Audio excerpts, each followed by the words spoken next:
ಇದು ನೋಡಿ ಸೀಮೆ ಬದನೆಕಾಯಿ ಬಜ್ಜಿ ಹೆಂಚು ಮೇಲೆ ಮಾಡಿದ್ದೆ ಶಾಲೋ ಫ್ರೈ. ತುಂಬಾ ಡಿಫ್ರೆನ್ಸೇ ಗೊತ್ತಾಗಲ್ಲ ನೋಡಿ.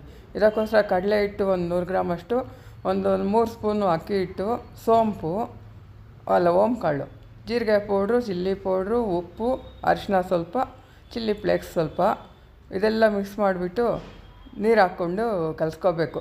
ಮಾಮೂಲಿ ಎಣ್ಣೆಗೆ ಬಿಡ್ತೀವಲ್ಲ ಅದಕ್ಕಿಂತ ಒಂದು ಸ್ವಲ್ಪ ಗಟ್ಟಿ ಕಲಿಸ್ಕೋಬೇಕು. ಸೀಮೆ ಬದನೆಕಾಯಿ ಒಂದು ಕುದಿ ಬರ್ಸ್ಕೊಂಡು ಇಡ್ಸಿದ್ದೀನಿ. ಸುಮ್ಮನೆ ಬಿಸಿ ಇದು ಮಾಡ್ಕೊಳ್ಳೋದು ಅಷ್ಟೇ, ಉಪ್ಪು ಸ್ವಲ್ಪ ಹಾಕ್ಬಿಟ್ಟು. ಇಲ್ಲಿ ನೋಡಿ ಒಂದೊಂದೇ ಪೀಸ್ ತಗೊಂಡು ಈ ಥರ ಕೊತ್ತಂಬರಿ ಸೊಪ್ಪು ಸ್ವಲ್ಪ ಹಾಕ್ಕೊಳ್ಳಿ, ಇದರಲ್ಲಿ ಚೆನ್ನಾಗಿರುತ್ತೆ. ಮೇಲೆ ಗ್ರೀನ್ ಕಾಣ್ತಾ ಇರುತ್ತೆ. ಈ ಹೆಂಚು ಇಟ್ಬಿಟ್ಟು ರೊಟ್ಟಿ ಮಾಡ್ತೀವಲ್ಲ ಕಬ್ಬಿಣದ ಆ ಹೆಂಚಿಡಿ ಚೆನ್ನಾಗಿ ಬರುತ್ತೆ. ಹೆಂಚಿಟ್ಬಿಟ್ಟು ಅದ್ರ ಮೇಲೆ ಒಂದೊಂದೇ ಬಿಡೋದು. ಹೆಂಚು ಕಾಯೋಕೆ ಇಟ್ಟಿದ್ದೀನಿ ನೋಡಿ. ಈ ಥರ ಒಂದು 5-6 ಪೀಸ್ ಇದರಲ್ಲಿ ಹಾಕ್ಕೊಂಬಿಡೋದು. ಒಂದೊಂದೇ ಸ್ವಲ್ಪ ಎಣ್ಣೆ ಹಚ್ಕೋಬೇಕಷ್ಟೆ. ಇದು ನನಗಲ್ಲ, ಅದಕ್ಕೆ ಸ್ವಲ್ಪ ಎಣ್ಣೆ ಹಾಕ್ತಾಯಿದ್ದೀನಿ. ಯಾರಿಗೂ ಎಣ್ಣೆಗೆ ಬಿಡ್ತಾನೇ ಇಲ್ಲ. ಹೆಂಚಿಗೆ ಹಾಕ್ಕೊಡ್ತಾಯಿದ್ದೀನಿ. ಒಂದು ಸ್ವಲ್ಪ ಎಣ್ಣೆ ಹಾಕ್ಕೊಡ್ತಾಯಿದ್ದೀನಿ, ಕೆಳಗೆ 1 ಸ್ಪೂನು, ಇದ್ರ ಮೇಲೆ 1 ಸ್ಪೂನ್. ನಾನಂತೂ ಎಣ್ಣೆನೇ ಹಾಕ್ಕೊಂಡಿಲ್ಲ ನೋಡಿ, ಹಂಗೇ ಚೆನ್ನಾಗಿರುತ್ತೆ.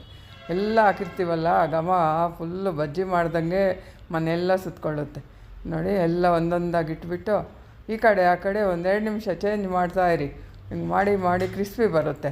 ಒಂದೇ ಕಡೆ ಬಿಟ್ಟರೆ ಆಗುತ್ತೆ. ಹಿಂಗೆ ತಿರುಗಿಸ್ಬೇಕು, ಮತ್ತು ಫಸ್ಟಿಂದ ತಿರುಗಿಸ್ಕೊಂಡು ಬರಬೇಕು. ಹಂಗೆ ಒಂದು 3 ನಿಮಿಷ ಇಲ್ಲ 4 ನಿಮಿಷದಲ್ಲಿ ಆಗಿಬಿಡುತ್ತೆ ಫಸ್ಟದ್ದು ಮಾತ್ರ. ಆಮೇಲೆ ಸ್ವಲ್ಪ ಬೇಗ ಆಗುತ್ತೆ, ಹೆಂಚು ಬಿಸಿಯಾಗಿರುತ್ತಲ್ಲ, ಆಮೇಲೆ ಬೇಗ ಆಗುತ್ತೆ. ಈ ಕಡೆ ತಿರುಗಿಸ್ಕೊಂಡು ಹಿಂಗೆ ನೋಡಿ, ಇದು ಹಂಗೆ ತಿರುಗಿ ಮಾಡ್ಕೋಬೇಕು. ಇದ್ರ ಮೇಲೆ ಬೇಕಾದ್ರೆ ಜೀರಿಗೆ ಪುಡಿ, ಉಪ್ಪು, ಮೆಣಸಿನ ಪುಡಿ ಸ್ವಲ್ಪ, ನಿಂಬೆಹಣ್ಣು, ಈರುಳ್ಳಿ, ಕ್ಯಾರೆಟ್ ಎಲ್ಲನೂ ಹಾಕ್ಕೊಬೋದು. ನಾನು ಈರುಳ್ಳಿನೂ ನಿಂಬೆಹಣ್ಣು ಹಾಕ್ಕೊಂಡಿದ್ದೀನಿ. ಎಲ್ಲ ಹೀಗೆ ಮಾಡಿ ಕೊಟ್ಬಿಡ್ತಾರೆ. ಒಂದು 2 ಟೈಮ್ ತಿಂತಾರೆ ಒಬ್ಬೊಬ್ಬರು, ಅಷ್ಟು ಚೆನ್ನಾಗಿರುತ್ತೆ.